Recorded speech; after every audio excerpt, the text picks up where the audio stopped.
अभी इक्वेशन मैंने आपको बोला था normal form of the straight line के लिए, जरा बोल के दिखाइए।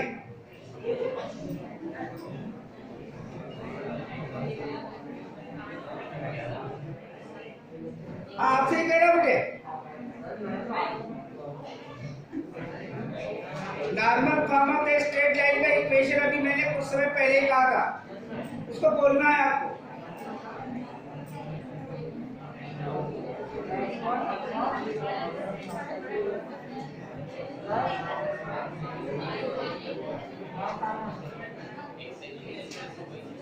सुनिए इधर से, बोल बेटे। x cos alpha plus y sin alpha equal x cos alpha plus y sin alpha this is equal p।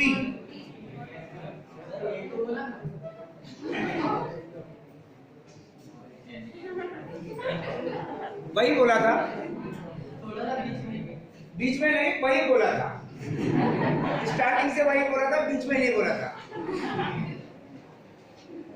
तो दैट मीन्स आपके पास में जिस इक्वेशन को आपको फाइंड करना है बेटे, वो इक्वेशन है आपके पास परपेंडिकुलर फॉर्म। नेम से आप लोग स्ट्रेट लाइन के इक्वेशन को लिखने और पहचानने के तरीके समझ लीजिए।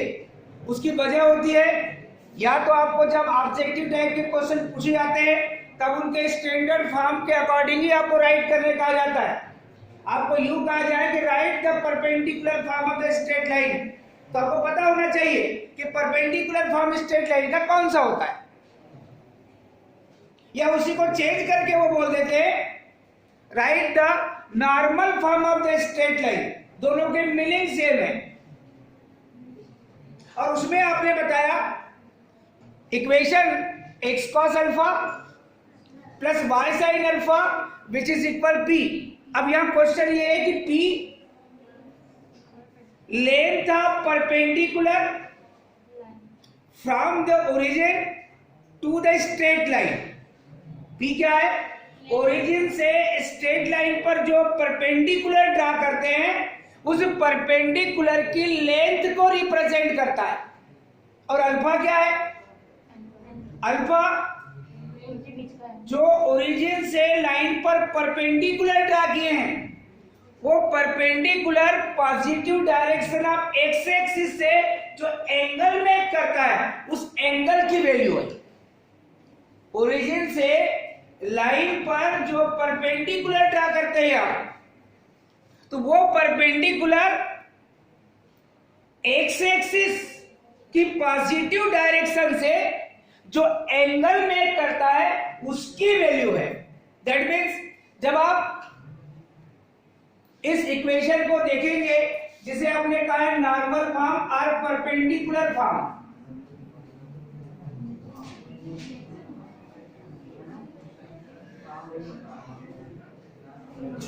इसी का अदर नेम है आपके पास परपेंडिकुलर फॉर्म।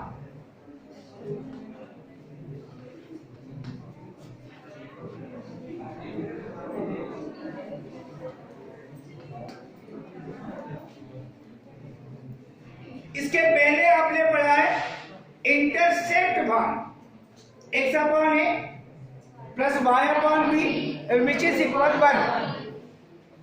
डेफिनेटली उस इक्वेशन का इसमें आप यूज करेंगे इंटरसेप्ट फॉर्म का।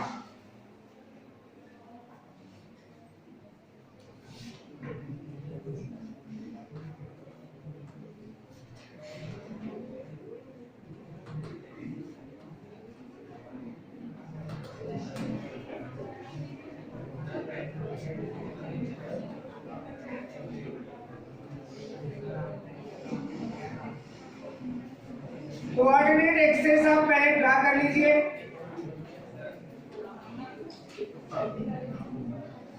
एक्स को x dash which is called x axis and YO dash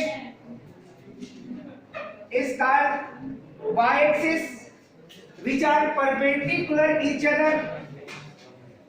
A line AB intersect x-axis at point A and y-axis at point B. OA and OB are intercept. OA and OB are intercept from the x-axis and y-axis. इस situation में अगर इस line का equation देखें आप, तो आप लोगों ने प्रीवियस टाइम पढ़ा है x upon OA plus y upon OB which is equal 1. ये इंटरसेप्ट हम पहले ही पढ़ चुके हैं. और आपको जो फाइंड करना है इक्वेशन, जिसे हम परपेंडिकुलर फॉर्म कहते हैं, x cos alpha plus y sin alpha which is equal p. यहाँ p क्या है? ओरिजिन से इस लाइन पर जो परपेंडिकुलर आप ड्रा करेंगे, उस परपेंडिकुलर की ये है आपके पास लेंथ. इसे अगर आप OM कहते हैं, OM perpendicular to the line AB, तो ये length of perpendicular, that means ये OM की वैल्यू है स्मॉल p. डेफिनेटली ये जो परपेंडिकुलर ड्रा की है OM, ये positive direction of x axis से जो एंगल मेक कर रहा है, उस एंगल की वैल्यू है आपके पास है अल्फा. उस इक्वेशन में दो चीजें आपके पास है, एक स्मॉल p, लेंथ को आप स्मॉल लेटर से ही रिप्रेजेंट करते हैं. यहां जो राइट किया गया है ये स्मॉल p है, और जो अल्फा आपने लिखा है वो एंगल है. कौन सा एंगल है? जो परपेंडिकुलर ड्रा किए आपने ओरिजिन से, उस परपेंडिकुलर और positive direction of x axis के बिटवीन एंगल है आपके पास अल्फा. इस इक्वेशन को फाइंड करने के लिए आपको इंटरसेप्ट फॉर्म की आवश्यकता पड़ेगी. डेफिनेटली ये एंगल अगर अल्फा है, ये 90 डिग्री है, तो ये एंगल कितना होगा आपके पास? ये एंगल आपके पास अल्फा है, ये 90 डिग्री है, और ये आपका ट्रायंगल में हो चुका है, तो ये एंगल होगा आपके पास में 90 डिग्री माइनस अल्फा. अगर ये 90 डिग्री माइनस अल्फा है और ये 90 डिग्री है, तो ये एंगल कितना मेक होगा आपके पास?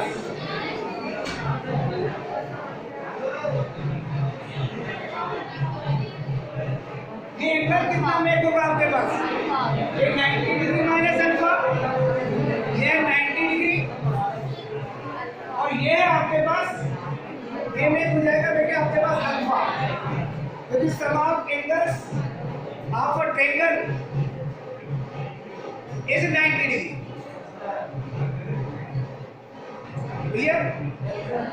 डेफिनेटली आपके पास जो सिचुएशन है, आपको OA और OB की वैल्यू फाइंड करनी है.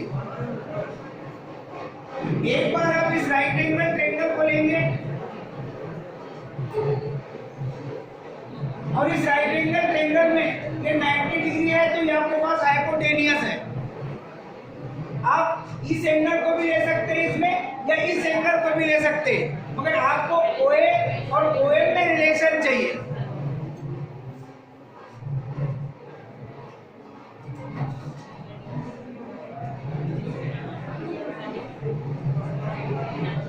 Line AB intersect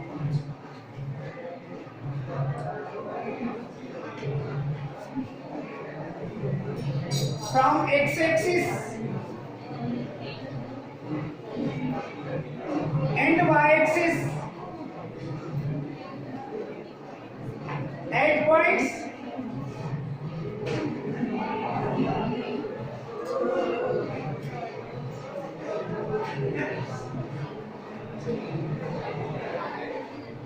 A and B. Then equation of line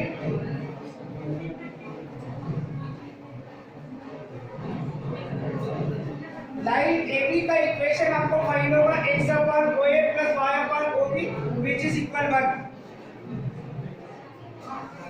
OM perpendicular to AB.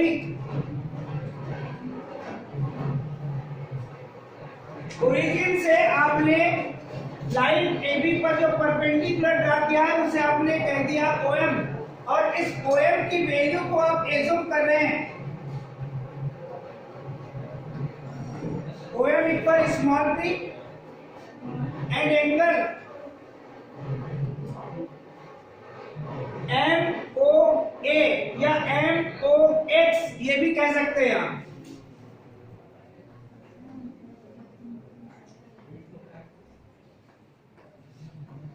इसे कह रहे हैं आप अल्फा. डेफिनेटली ये जो एंगल मिलेगा आपके पास OAM या इसी एंगल को आप कह सकते हैं OAB, दोनों की मीनिंग सेम है. इस एंगल की वैल्यू होगी बेटे 90 डिग्री माइनस अल्फा, और ये जब 90 डिग्री माइनस अल्फा है तो डेफिनेटली जो एंगल OBA है या OBM है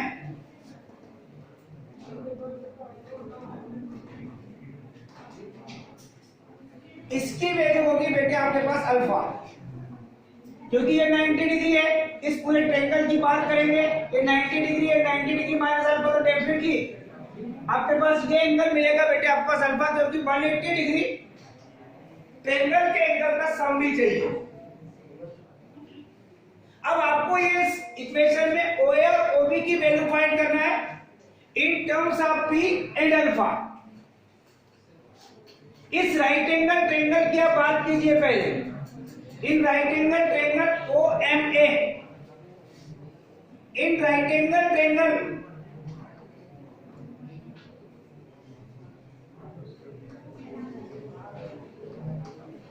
आपको वैल्यू चाहिए OA की, वो भी OM के टर्म में चाहिए.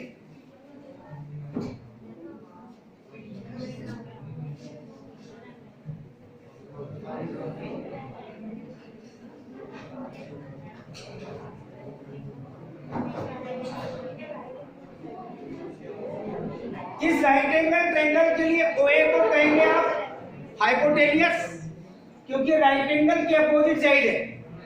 अब इन दोनों में से किसी भी एंगल को आप सिलेक्ट कर सकते हैं. अगर आप इस एंगल को सिलेक्ट करते हैं तो ये डेफिनेटली आपके पास परपेंडिकुलर होगा, और अगर इस एंगल को सिलेक्ट करते हैं तो ये आपके पास में बेस होगा. ये आपके ऊपर डिपेंड करता है कि एंगल आप अल्फा ले रहे हैं कि एंगल आप 90 डिग्री माइनस अल्फा ले रहे हैं. अगर आप यहां पर देखें हाइपोटेनियस अपॉन अगर परपेंडिकुलर कहते हैं तो परपेंडिकुलर कहेंगे तो आपके पास hypotenuse upon perpendicular cosec alpha की वैल्यू होती है, दैट मींस कोसेक थीटा की वैल्यू होती है. मगर इस कंडीशन में आपको एंगल की वैल्यू क्या लेनी पड़ेगी 90 डिग्री माइनस अल्फा. और यदि इस एंगल को लेते हैं तो ये होगा आपके पास बेस और ये होगा hypotenuse, that means hypotenuse upon base, ये होगा आपके पास में sec alpha. Hypotenuse upon base that means sec alpha. तो cos अल्फा की वैल्यू क्या होती है बेस अपॉन हाइपोटेनियस, और सेक अल्फा जस्ट उसका कन्वर्स होता है, रेसिप्रोकल होता है. क्लियर?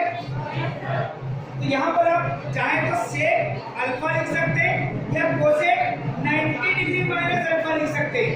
और आपको पता है कि cosec 90 minus theta which is equal sec theta होता है. तो दोनों में कैलकुलेशन के बाद आपको वही मिलेगा सेक अल्फा. तो डायरेक्ट आप चाहे तो यहाँ सेक अल्फा लिख सकते हैं.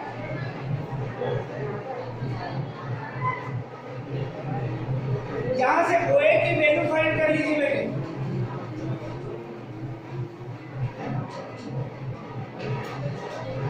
आपको पहले से पता है कि OM की वैल्यू आपने क्या एज्यूम किया है, यहाँ आपने राइट करके भी दिया है. OM की वैल्यू कितनी है small p, that means OA की वैल्यू आपके पास p into sec alpha find हो जाएगा.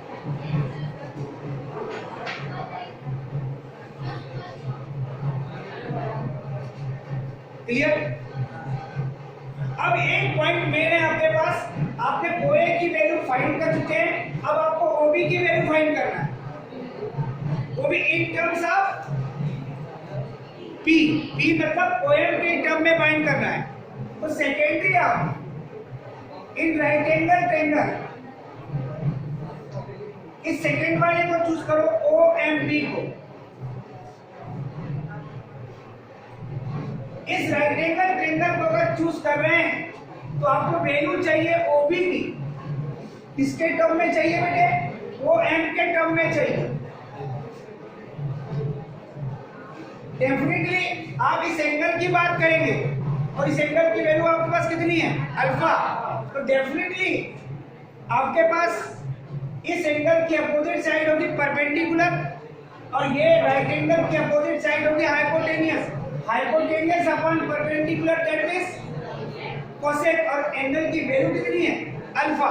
दैट मींस ये वैल्यू मिलेगी बेटे आपको कोसेक अल्फा।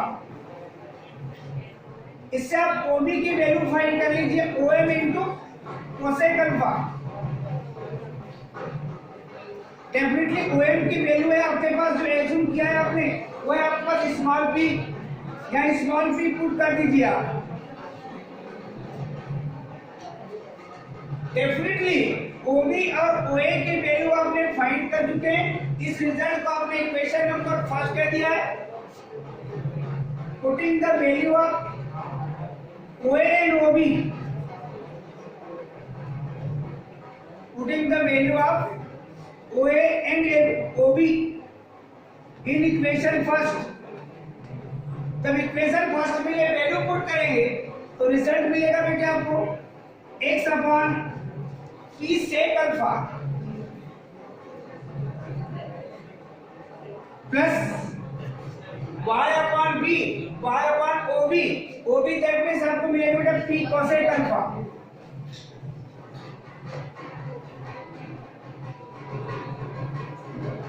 और विच इज इक्वल 1। डेफिनेटली यहाँ पर अगर देखें आप तो 1/p ये कॉमन है आपके पास, और यहाँ यदि देखें आप ये मिलेगा x अपॉन सेक अल्फा, 1/सेक अल्फा, 1/सेक अल्फा क्या बनेगा? cos alpha. दैट मींस इसे राइट कर सकते हैं हम x cos अल्फा। यहाँ पर है बेटे 1/कोसेक अल्फा, 1/कोसेक alpha that means sin alpha. ये मिलेगा बेटे आपके पास y into sin alpha which is equal 1, और इसका लेंगे आप क्रॉस मल्टीप्लिकेशन तो रिजल्ट आपको मिल जाएगा बेटे x cos alpha plus y sin alpha which is equal small p।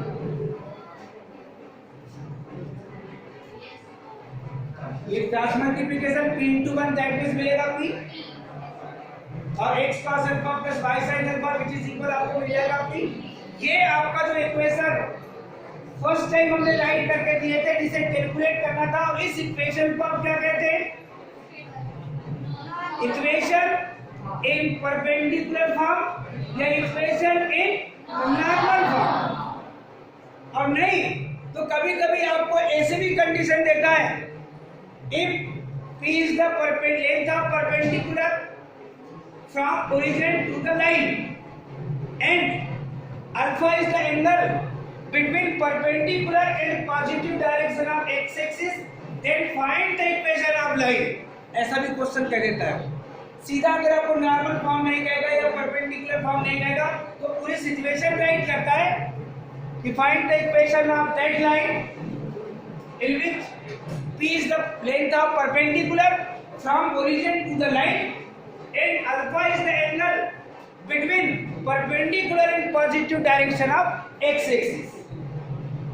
ये चीजें आपको कहेंगे, वो सिचुएशन बना देगा, उस लाइन का इक्वेशन फाइंड करने के लिए देगा। ये जो इक्वेशन आप देख रहे हैं प्रीवियस ईयर हमने कोई क्वेश्चन एक्सरसाइज के दिए ही नहीं, और क्वेश्चन पेपर में हमने आपको एक कैलकुलेशन समझाया स्ट्रेट लाइन को फाइंड करने के लिए। तो टोटल कैलकुलेशन थे आपके पास, ईच क्वेश्चन 5 मार्क्स, और अभी आपके पास जो न्यू ब्लूप्रिंट आएगी उसमें मैक्सिमम मार्क्स के क्वेश्चन मिलेंगे बेटा आपको। अब 5 मार्क्स का कोई क्वेश्चन नहीं आएगा, जो न्यू ब्लूप्रिंट आई है उसके अकॉर्डिंग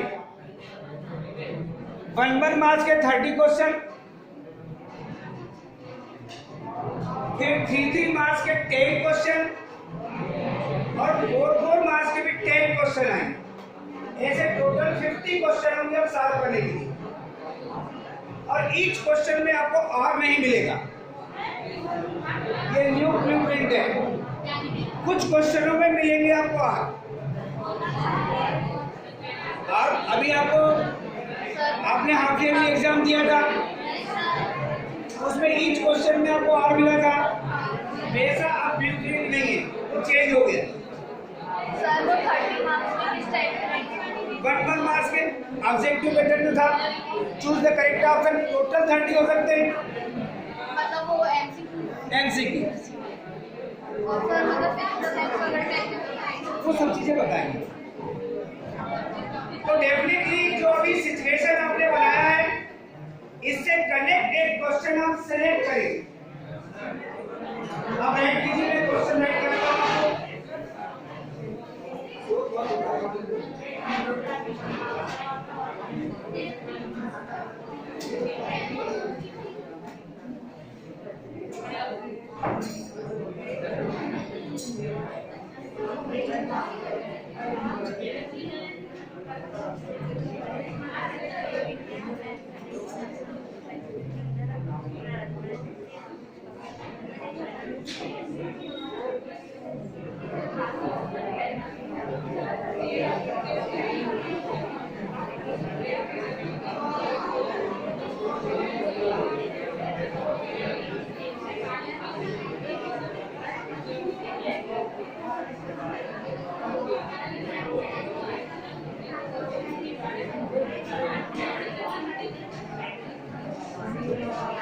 राइट कीजिए question. Length of the perpendicular from origin, length of the perpendicular from origin to the line is 5 units.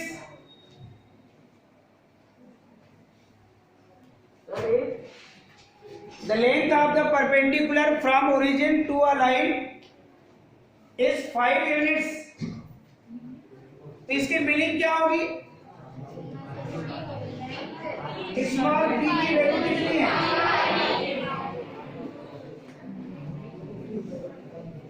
And it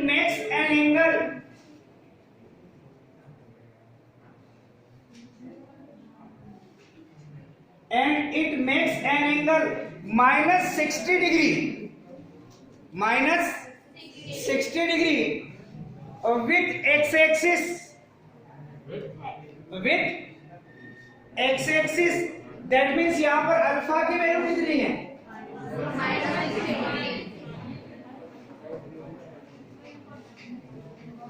Find the equation of that line. Find the equation of that line. Question आप पढ़ लीजिए। Question पढ़ने के बाद आपको ये observation समझ आएगा बेटे कि ओरिजिन से जो परपेंडिकुलर ड्रा किया गया है, उस परपेंडिकुलर की लेंथ है आपके पास क्वेश्चन में 5 यूनिट्स, और जो परपेंडिकुलर है वो एक्स एक्सिस से जो एंगल मेक कर रहा है उसकी वैल्यू कितनी है? -60 डिग्री। ये जो फिगर ड्रा किया गया है ये उसके अकॉर्डिंग नहीं है, वो फिगर यहाँ आएगा क्योंकि आप क्लॉकवाइज रोटेशन में एंगल मेक करेंगे, ये वो यहाँ पर आएगा, परपेंडिकुलर लाइन का सिचुएशन यहाँ आएगा। समझ रहे हो ना? ये उसके लिए नहीं है क्योंकि -60 डिग्री जो एंगल दिया है ये निगेटिव एंगल तभी मेक होता है बेटे जब आपकी रोटेशनल रे क्लॉकवाइज रोटेशन में चलती है, और जब एंटी क्लॉकवाइज रोटेशन में चलती है तब आपके पास पॉजिटिव एंगल मेक होता है। हमें तो केवल अल्फा चाहिए और हमें केवल पी चाहिए, बस बाकी कुछ नहीं चाहिए। तो इक्वेशन ऑफ लाइन क्या होगा?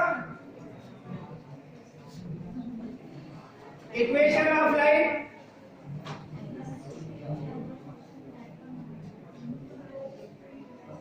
x cos alpha plus by sine alpha which is equal small p। Equation of line के बाद इसमें वैल्यू पुट करेंगे बेटे आप, x cos -60 degree plus y sin -60 degree which is equal 5।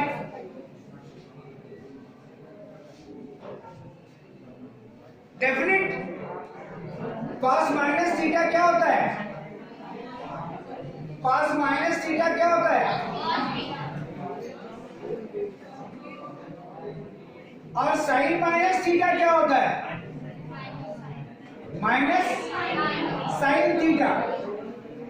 ये ट्रिग्नोमेट्रिक आइडेंटिटी आप यूज करेंगे।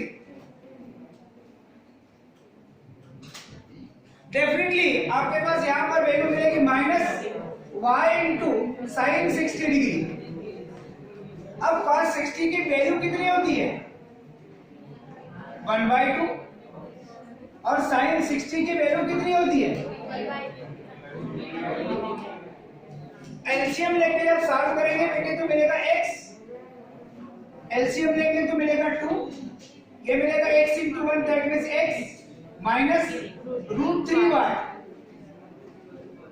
विच इज इक्वल है आपके पास 5 और क्रॉस मल्टीप्लिकेशन करेंगे x minus √3y which is equal 5 into 2 that means 10।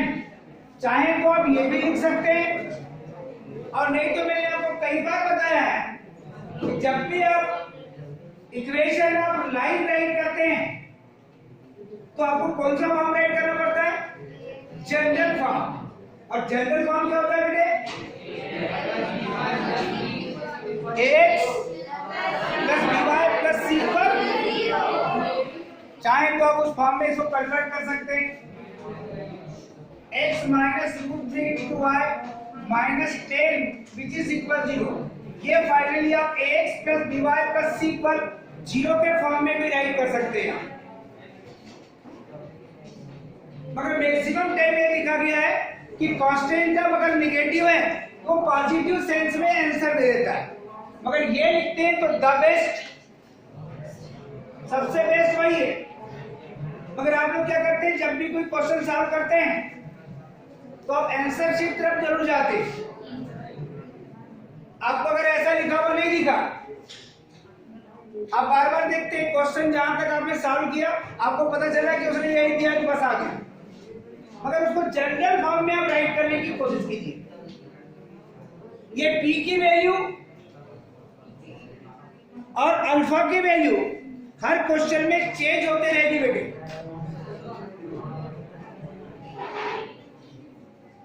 एक नेक्स्ट क्वेश्चन फिर राइट करेंगे आप।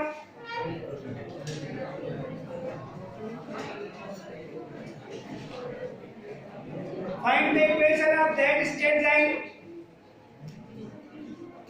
Find the equation of that straight line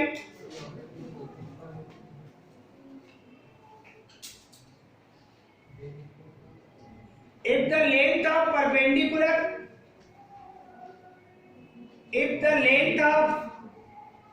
perpendicular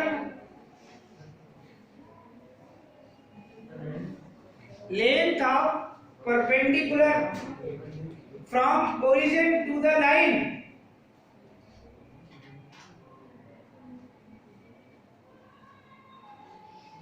is 3 units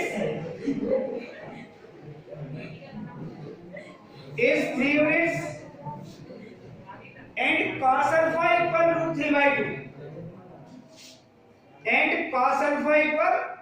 √3/2 या अल्फा की वैल्यू आपको नहीं दिया है, बल्कि क्या कह दिया उसको, cos अल्फा की वैल्यू गिवन दैट में। अब कितनी है बेटा आपके पास? √3/2। ये वैल्यू चेंज होकर आपके पास है 3 यूनिट्स। cos अल्फा की वैल्यू है बेटे आपके पास √3/2। चाहे तो आप इससे अल्फा निकाल सकते हैं, मगर हर क्वेश्चन में निकाल पाओगे आवश्यक नहीं है।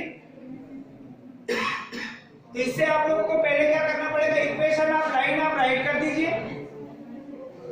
आपके पास नहीं है तो साइन अल्फा की वैल्यू, बाकी सब है आपके पास, देख लीजिए। तो साइन अल्फा की वैल्यू फाइंड करने के लिए आप ट्रिग्नोमेट्रिक आइडेंटिटी यूज करेंगे। तो sine alpha equal root 1 minus cos square alpha, since sine alpha equal root 1 minus cos square alpha, और यहाँ cos अल्फा की वैल्यू पुट कर कैलकुलेशन करेंगे बेटा।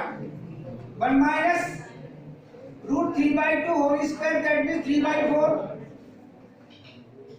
1 माइनस 4 माइनस 3/4, एलसीएम लेके सॉल्व कर लेंगे, root 1/4, that means finally value आपको मिल जाएगी साइन अल्फा की 1/2। साइन अल्फा आपने फाइंड कर लिया है। इस इक्वेशन को आप कह दीजिए फर्स्ट, और ये वैल्यू पुट कर दीजिए आप। Putting sine alpha equal 1/2, cos alpha equal root 3/2 and p equal 3 in equation first. इस इक्वेशन में अगर आप वैल्यू पुट करते हैं x इंटू cos अल्फा की वैल्यू है बेटे रूट 3/2, साइन अल्फा की वैल्यू है बेटे आपके पास 1/2, और p की वैल्यू है बेटे आपके पास 3।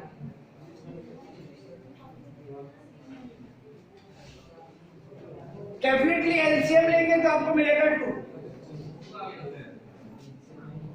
ये मिल जाएगा बेटे root 3 into x plus y into 1, that means y which is equal 3, और अपॉन में कुछ नहीं तो वन राइट कर सकते हैं। क्रॉस मल्टीप्लिकेशन करेंगे, root 3x plus y which is equal, और फाइनली अगर आप उसको जनरल फॉर्म में राइट करना चाहते हैं तो आप ax plus by plus c equal 0 के फॉर्म में इस टाइप से राइट कर सकते हैं। सर इसकी तो दो इक्वेशन बन सकती है ना? कैसे बेटे? सर रूट से अंडर रूट 1/2 प्लस माइनस क्यों लेंगे? ऐसा कुछ बोला ही नहीं उसने। cos अल्फा सीधे ऐसे कुछ प्लस माइनस में हमको थोड़ी दिया हुआ है। अब cos अल्फा की वैल्यू वहां देखेंगे तो आपको रूट 3/2 है, तो डेफिनेट है कि अल्फा की वैल्यू आपको क्या मिलेगी, 30 डिग्री मिलेगी, क्योंकि cos 30 डिग्री की वैल्यू होती हो, तो थीटा इक्वल 30 डिग्री है। तो डबल ऑप्शन कहाँ बनेंगे बेटे? तो माइनस भी हो सकता है ना? कौन सा, कैसे माइनस हो जाएगा? रूट 3/2 माइनस कहाँ से जाएगा? नहीं, 3/2 माइनस के बराबर माइनस 30 डिग्री और तो क्यों माइनस 30 डिग्री लो गई क्यों? क्वेश्चन में ऐसा कुछ लिखा है बेटे? एक आप साल कीजिए, क्वेश्चन लीजिए।